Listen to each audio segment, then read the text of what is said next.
Bismillahirrahmanirrahim. Assalamualaikum warahmatullahi wabarakatuh. Perkenalkan, nama saya Reka Ditya Sarastuti bersama rekan saya Elsie Natasha Panggabean dan Rahmat Dani. Di sini kami dari kelompok 9 akan membahas tentang HAM atau hak asasi manusia.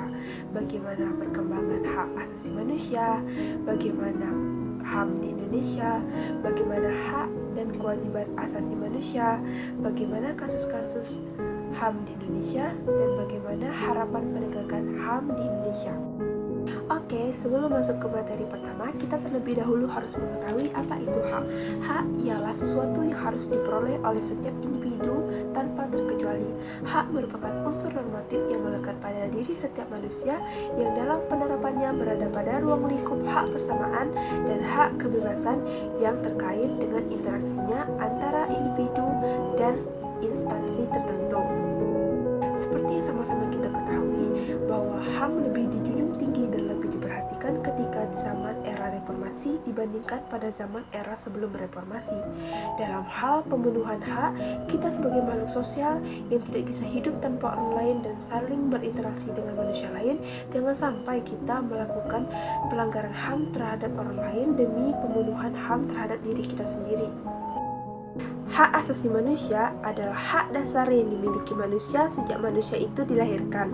Hak asasi dapat dirumuskan sebagai hak yang melekat dengan kodrat kita sebagai manusia, yang bila tidak ada hak tersebut, mustahil kita dapat hidup sebagai manusia. Oke, langsung saja kita masuk ke materi pertama, yaitu perkembangan HAM. Perkembangan HAM ini terbagi menjadi dua, yaitu periode sebelum kemerdekaan mulai dari tahun 1908 sampai 1945, dan periode kedua yaitu periode setelah kemerdekaan dari tahun 1945 sampai sekarang. Pemikiran HAM pada sebelum kemerdekaan dapat dilihat dalam sejarah kemunculan berbagai organisasi, mulai dari Pergerakan Nasional Budi Utomo, Sarekat Islam, IP, Perhimpunan Indonesia, Partai Nasional Indonesia, dan lain-lain. Lahirnya pergerakan-pergerakan yang menjunjung berdiri HAM seperti ini tak lepas dari pelanggaran HAM yang dilakukan oleh penguasa atau penjajah. Oke, kita masuk kepada periode setelah kemerdekaan, yaitu dimulai dari tahun 1945 hingga sekarang. Yang pertama yaitu periode 1945 sampai 1950. Pemikiran HAM pada periode ini menekankan wacana untuk merdeka, yaitu penentuan nasib sendiri. Yang kedua yaitu periode 1950 sampai 1959 yang dikenal dengan periode parlementer, yaitu adanya kebebasan pers, pelaksanaan pemilihan umum secara aman, bebas dan demokratis, kontrol atas eksekutif.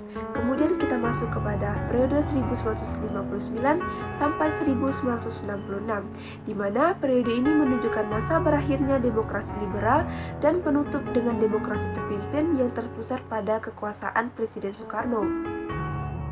Oke, masuk kepada periode yang keempat, yaitu dari tahun 1966 sampai 1998. Pada mulanya, Orde Baru merupakan harapan baru bagi penegakan HAM di Indonesia. Janji-janji Orde Baru tentang HAM mengalami kemunduran pesat pada tahun 70-an hingga 80-an. Setelah mendapat mandat konstitusional dari sidang MPRS, Orde Baru menolak HAM dengan alasan HAM dan demokrasi merupakan produk barat yang individualistik, yaitu bertentangan dengan prinsip lokal Indonesia yang berprinsip gotong royong dan kekeluargaan. Oke, yang terakhir adalah periode pasca Orde Baru. Pada tahun 1998 adalah era paling penting dalam sejarah perkembangan HAM di Indonesia. Setelah terbebas dari pasungan rezim Orde Baru dan merupakan awal datangnya era demokrasi dan HAM yang dipimpin oleh B.J. Habibie yang pada saat itu bertindak sebagai wakil presiden. Baik, di sini saya Ramadhani melanjutkan presentasi kita, yakni mengenai HAM di Indonesia. HAM di Indonesia bersumber dan bermuara pada Pancasila, yang artinya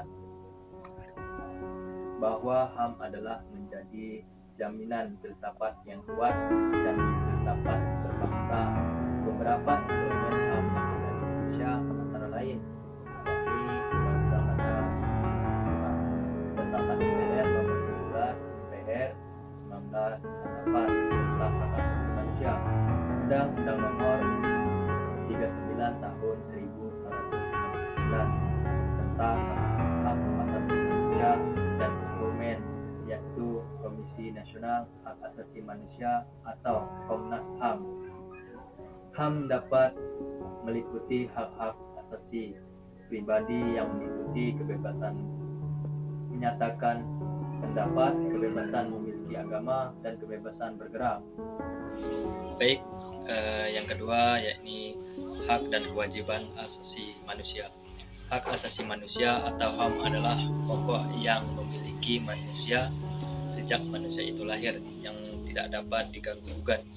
Sebagai anugerah Tuhan Yang Maha Esa, HAM diatur dalam Undang-Undang Nomor 39 Tahun 1999. Hak asasi manusia merupakan hak dan yang secara kodrat melekat pada diri manusia, bersifat universal dan legen. HAM adalah hak asasi yang sudah ada sejak lahir. Berikut adalah sifat-sifat atau ciri hak asasi manusia. Yang pertama, hakiki, artinya hak yang dimiliki oleh semua orang sejak mereka dilahirkan.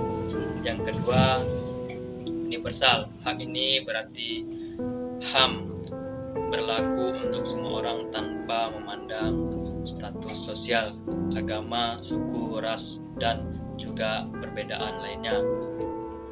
Baiklah, di sini saya Elsi Natasha Panggabean. Di sini saya akan menjelaskan mengenai kasus-kasus HAM di Indonesia dan juga harapan penegakan HAM di Indonesia.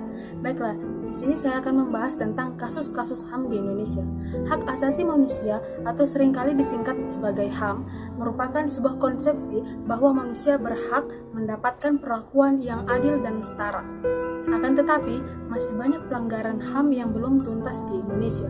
Kasus-kasus HAM yang terjadi di Indonesia memiliki latar belakang yang berbeda antara satu dan lainnya. Padahal tiap tahunnya diperingati Hari HAM sebagai pengingat untuk penegakan semua pelanggaran HAM yang terjadi pada kasus-kasus tersebut.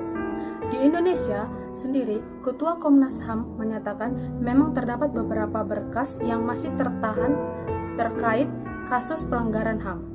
Kasus tersebut juga cukup bervariasi tahunnya, khususnya kasus lama yang terus ditumpuk tiap masing-masing periode.